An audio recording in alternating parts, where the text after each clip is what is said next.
Okay, today we are going to be replacing the oil filter housing and the oil cooler gasket here.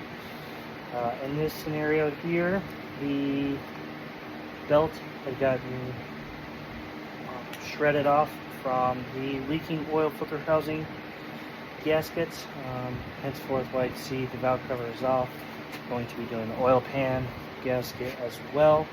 This is a 2009, I believe, 528XI e60 chassis code here. So we're going to be tackling the oil filter housing gasket. First thing that I had done was taken off the top brace here, reinforcement brace.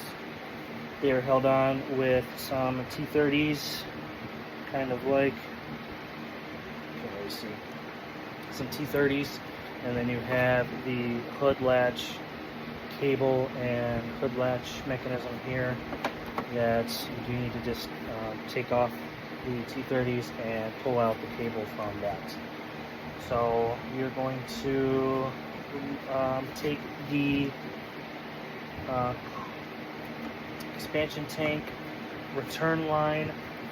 This does screw onto the radiator here.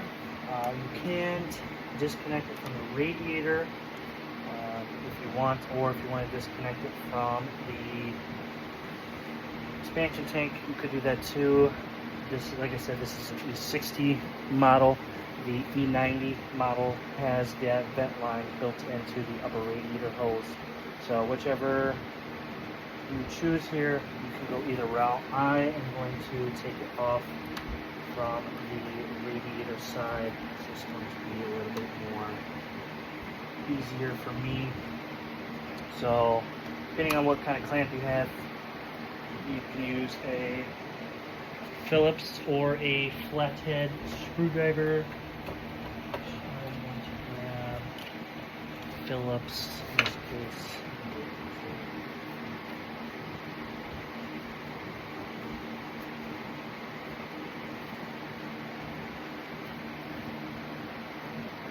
Once you do have it loose, actually flathead probably be a little bit better.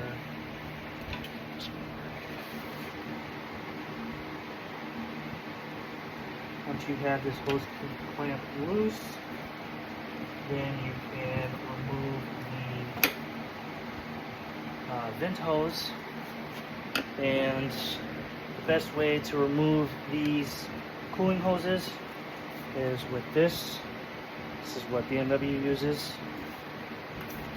And it's just basically rubbing alcohol or isopropyl alcohol. Use that, spray it on, and it'll help come off a little bit easier. And I'm going to use this pry tool to help pry it out. And this part of the radiator is metal, so less likely the portion of the radiator is going to break. Obviously, you'll get some coolant. Just make sure you catch your coolants and some kind of drain. And I like to take the hose clamp off the vent hose here, just so I don't lose it. Keep it in a safe spot. And then, actually, I'm going to just completely disconnect it from the expansion tank as well. Just so it does not break.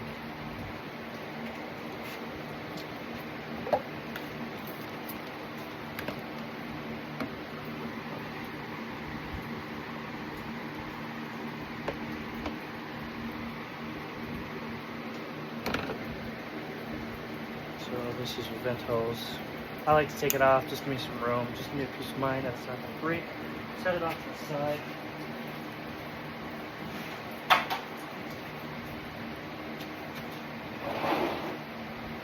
Like I said, just make sure you keep your coolant, keep your mess to a minimum. Drain the coolant, obviously put it in a drain pan, don't leave it on the floor.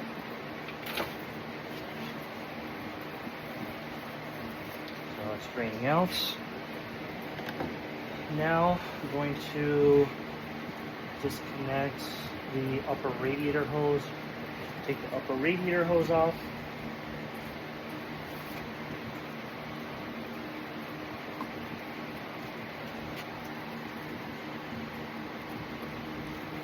So I'll pull the little tab out. The rubbing alcohol will help.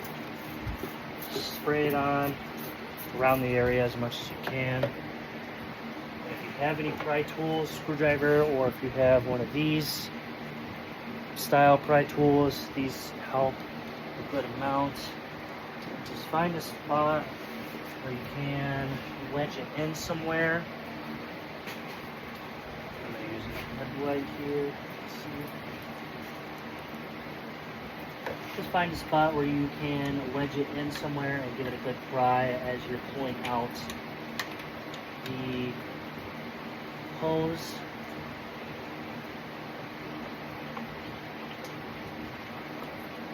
Or if you think you can wiggle it off, in this case it is. When you pull the coolant hose, don't pull it straight back, kind of wiggle it up and down. Wiggle it up and down. And it makes it a little bit easier to get off.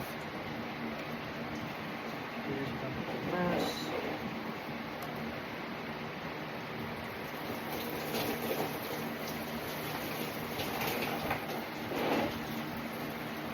Okay.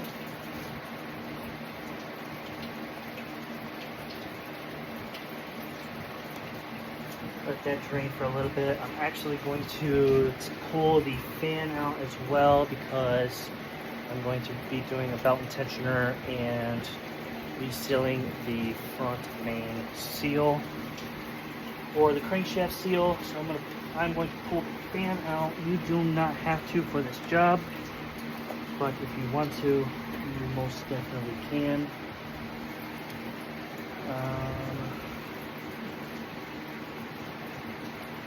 And in this case, there is two screws. The fan cowling, this piece does have to come off, I believe, in order to pull the fan. It's held on with two T25 screws.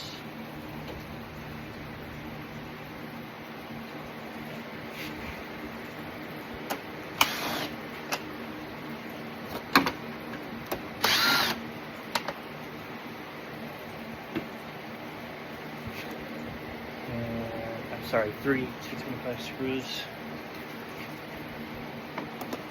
One in the middle and both two on the sides. And then it should pull right on up.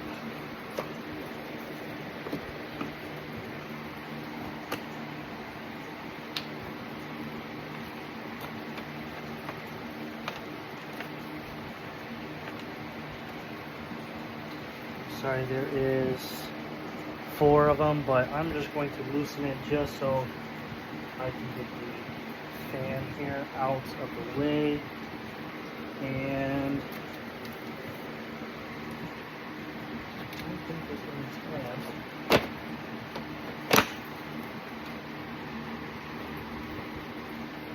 So this fan particularly does have a coolant hose at the bottom that it's clipped into. Now you can disconnect it from the top if you have the right tools, or if you don't, just disconnect it from the bottom. Take the bottom under shield out.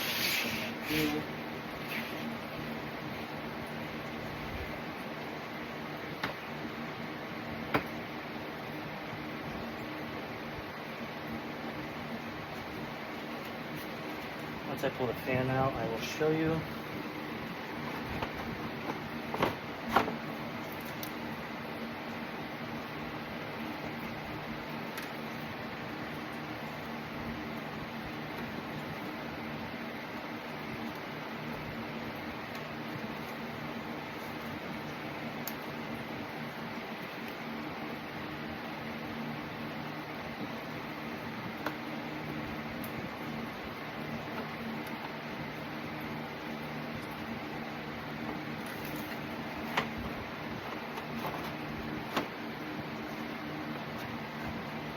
Now this fan On the driver's side, towards the upper radiator hose, it does have a tab that you do need to flip in.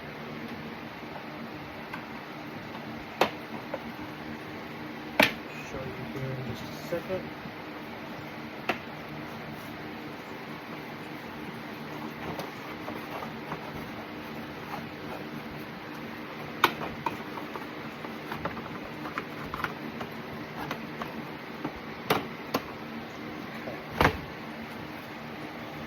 Now the fan is out,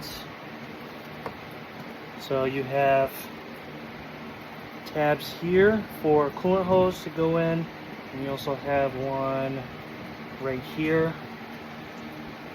Hose runs down along, and then you have one here and there. Obviously your connector is here, just pinch the tab to pull up, and this is the little locking tab here, just folds in. If you have a long screwdriver or a long pick tool, you can get this to fold in, so it'll clear the upper radiator hose and come out.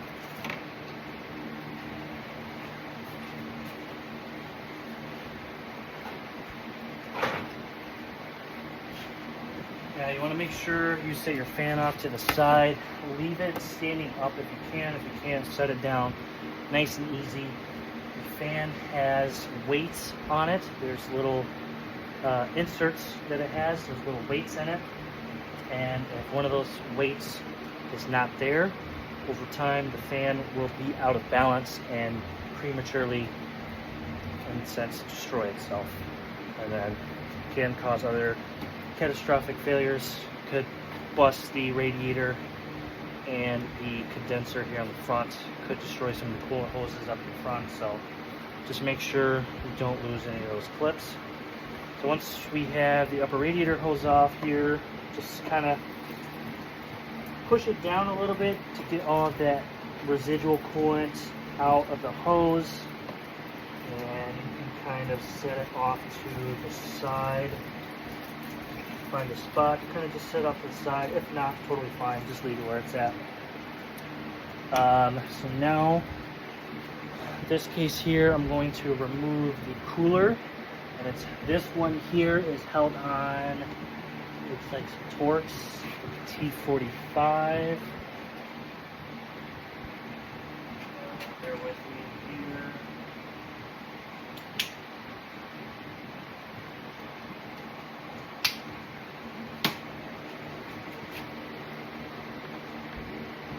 T40.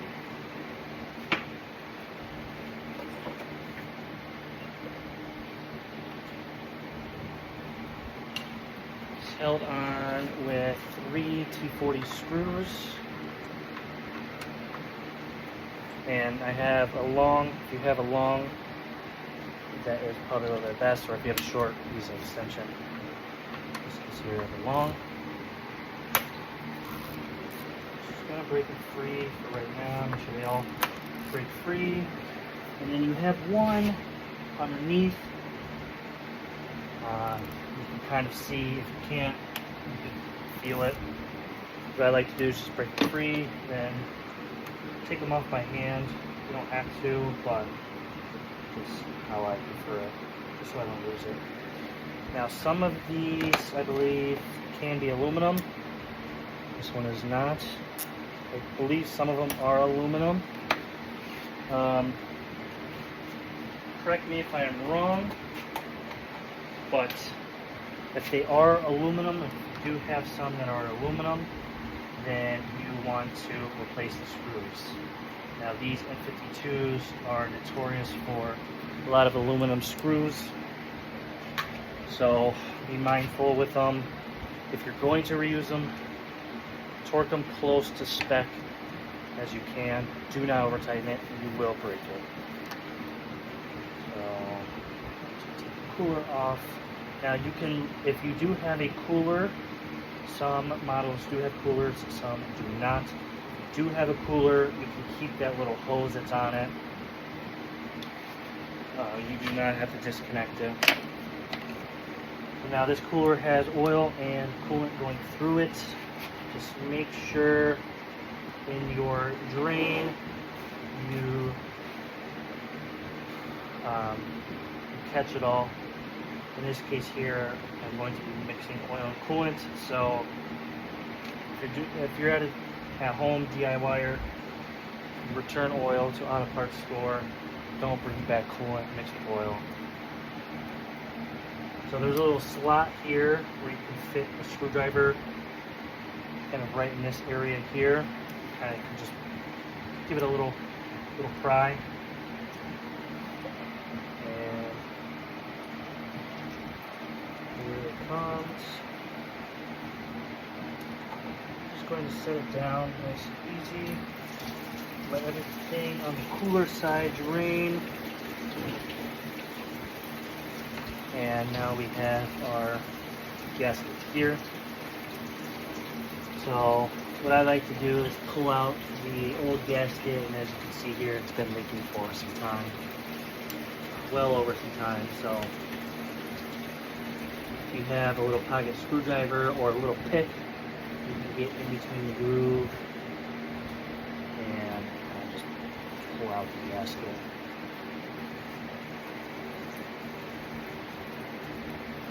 This one isn't terrible. It's still kind of a little rubbery. It hasn't turned to plastic yet. It isn't bad, but it has definitely worn out. And obviously we're going to clean up the mess once we are done. Now we have 3 e-torques. They are E10s, I believe. Yes, E10s. So in this case here, you can get the top one. This bottom one is going to be a little tricky, which I can show you a shortcut if you have the right tools. And the one that is behind the intake manifold, some people do remove the intake manifold. In this case here, I believe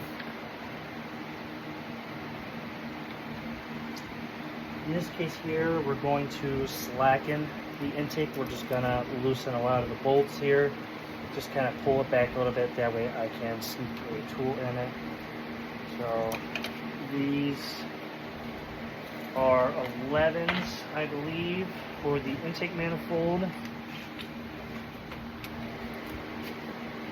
So you have a bolt here for the first one. I'm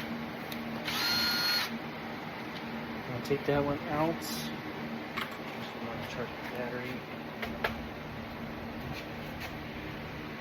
One second here, switch my battery.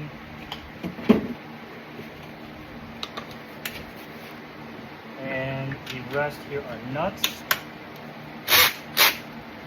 Now, these nuts, try not to lose them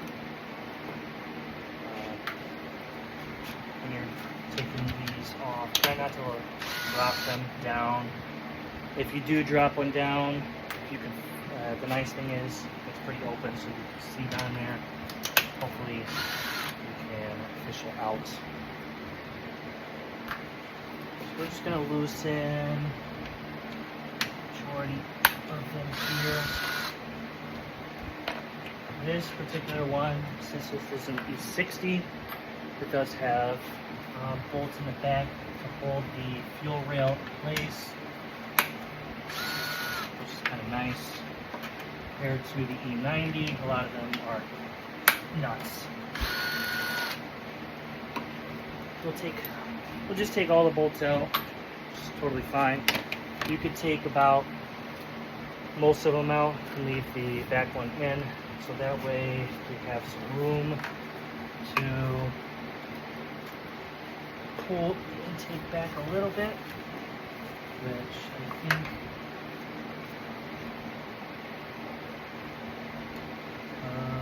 in this case here, I'm going to have to pull the bracket that holds the fuel rail in off.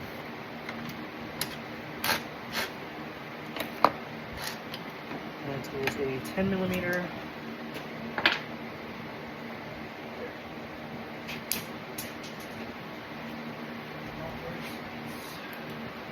So you have two 10 millimeters inside of here in the back that hold that fuel rail.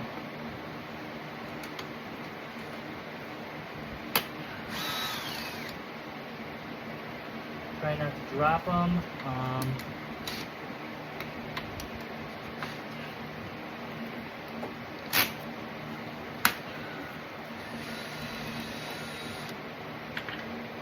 Try not to drop them. If you have magnetic sockets, it's even better. Or if you don't, pull them out with like a screwdriver.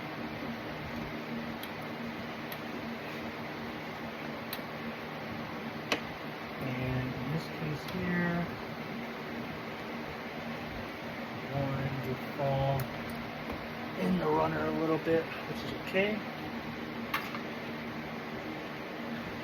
So now that bracket, I think the majority is on the e60 variants. E90s, I believe, don't have that. So now we're just going to pull back the intake a little bit. You don't need a lot, just enough room to get to the back bolt for the oil filter housing. And I'm going to take that one out first. That one's a little bit more harder to get. So now this one, it's best if you have a swivel e-Torx. If you do not have a swivel e-Torx, like one of these Torx. If you do not have one of these, it may make it a little bit more difficult. You may have to take the manifold out, or if you're able to sneak it in, more power to you. But if you have a swivel and a good long 1/4 inch extension, then you can take this bolt out a little bit easier. And it's a decently long bolt, so it's not going to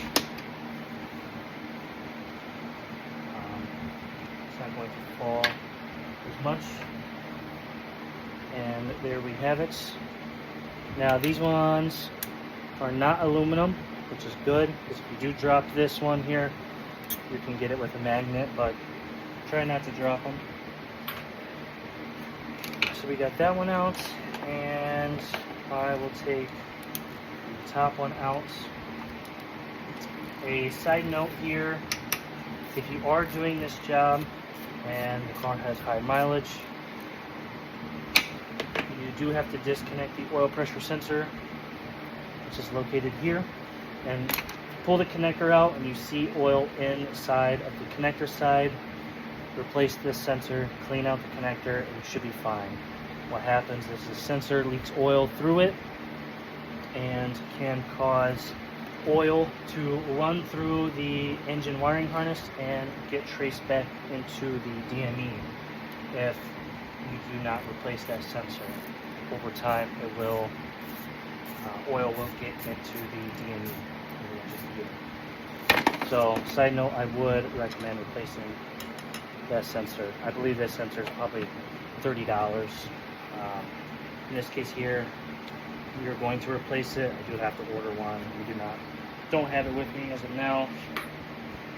And so now for this bottom bolt here, like I said, if you have some of these tools, it will definitely help.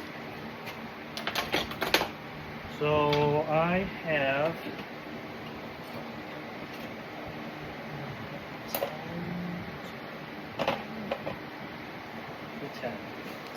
I have ratcheting Torx wrenches. If you do not have one of these, general rule of thumb, I believe for Torx bolts, it's so this is an E10, so it's 2 sizes down, so for a regular socket, so it'll be an 8 millimeter. Now, if you do have an 8 millimeter, which I do here. Preferably a smaller wrench like this is ideal, just because it's a tighter spot. You can use this. This will fit right over the socket.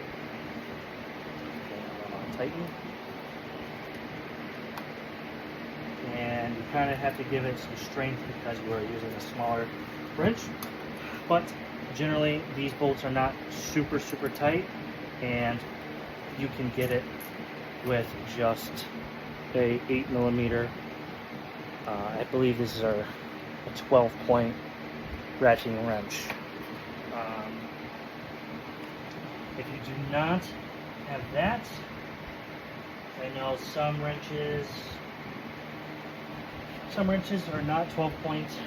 You do not have to use a ratcheting wrench if you have a regular 8mm wrench that's a 12-point style. That will work with the Torx bolts. So I'm going to use my E10 here in this case. Makes it a little bit easier for me. Just unscrew it a little bit until it hits the Mickey Mouse hose, or just close till it hits the Mickey Mouse hose. This Mickey Mouse hose is in the way. Per BMW's repair instructions, they do want you to remove the Mickey Mouse hose, and if it breaks, obviously replace it. But this one here, the customer has the metal flange on. Now you're not going to remove it, so you can kind of unscrew it by hand here. And what you can do is pull the oil filter out just a little bit, kind of like this, just to give yourself some more room to pull this bolt out. I like to do this one last just because it's a little bit easier for me. And it's the same when going in. I would recommend putting the bottom bolt in first and then screwing in the other ones. Don't screw the bottom one in all the way super tight or Torx, because the other bolts will be a little bit harder to get in, and then you may strip the threads. So there we have it, these bottom bolts, and I'm going to let this dry here a little bit. The oil filter housing, and then I'm going to grab a rag.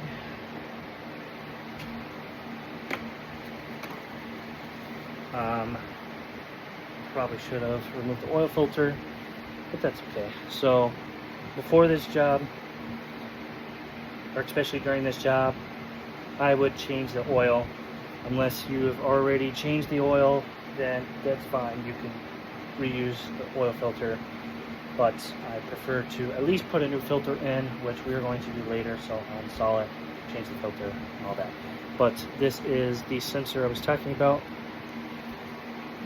As you can see, there is some oil inside of the sensor there. So doing this job, if you notice oil inside the sensor or the connector, replace that sensor here.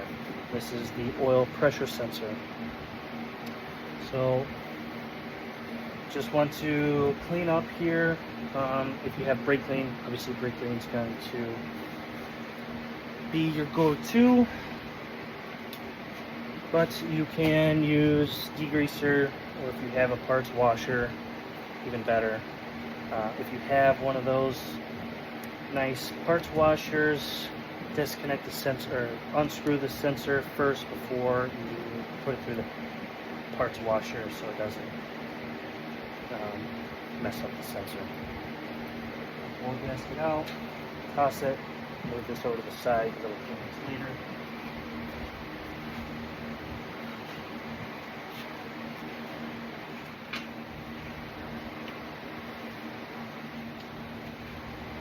And I'm going to wipe off excess here with a nice clean surface. I will have to, I gotta run to the parts store to grab some brake clean. I don't have any. But just wipe it off. Clean it as much as you can. If yours is like this, where it's really bad, it's caked up with oil here on the front of the motor, my recommendation, you can't get it with brake clean, because this one here, the belt gets shred, so it's going to be a little difficult.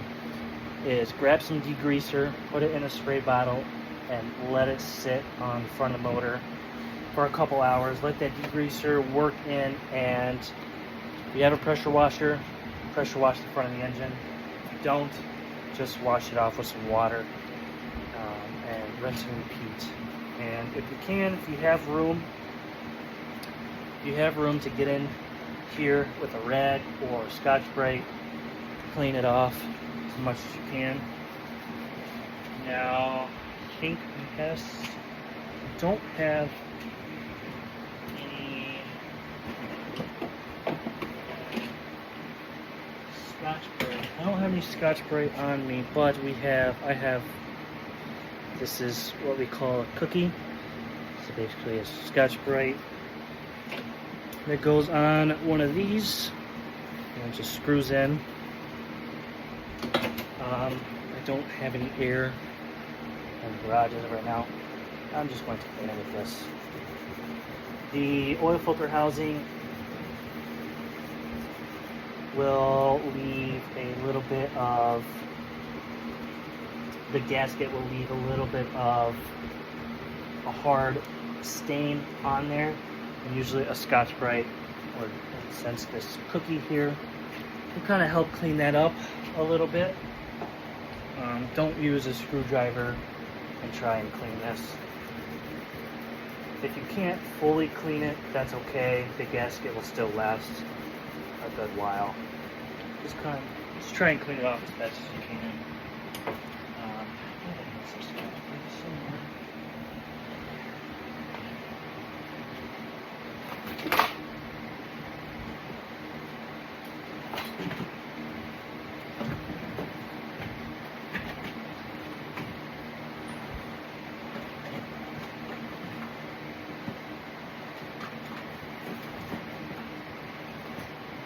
Well, maybe not.